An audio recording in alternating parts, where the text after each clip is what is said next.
और ये विचार साधारण व्यक्ति को कहते हैं कि ये विचार एक दिन में, आज से तकरीबन 20 साल पहले, तकरीबन 25,000 विचार एक साधारण व्यक्ति को आते थे। लेकिन आज हम इतने आगे बढ़ चुके हैं, आज चारों तरफ मीडिया है, इन्फॉर्मेशन का आदान प्रदान बहुत ज़्यादा है, तो आज एक आदमी को तकरीबन 80,000 विचार प्रतिदिन आते हैं। अब आप देखिए, इतने विचार आते हैं तो आदमी विचारों में ही खोया रहता है और उन विचारों से बाहर नहीं निकल पाता है।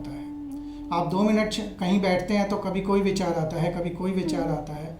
आप जब ध्यान में बैठते हैं तो आप पाते हैं कि ये विचार तो पहले नहीं आते थे, आज क्यों आ रहे हैं, आज ऐसा विचार अचानक कहाँ से आ गया।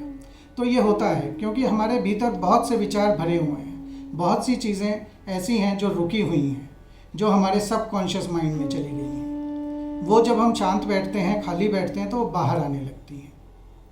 और विचार तो सभी को आते हैं, विचार आना एक बड़ी सहज प्रक्रिया है। विचार बुद्ध को भी आते थे, विचार महावीर को भी आते थे, विचार कोई ऐसा नहीं है जिसे ना आते हों, लेकिन उन विचारों में उलझना नहीं है।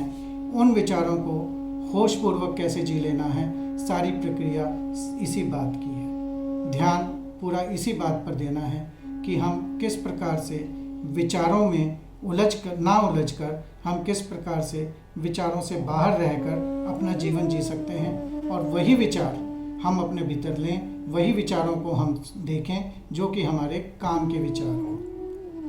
और ये विश्लेषण करना बहुत आवश्यक है, क्योंकि नहीं तो अन्यथा हमारा मन में जैसे एक तूफान सा हमेशा चलता रहता है।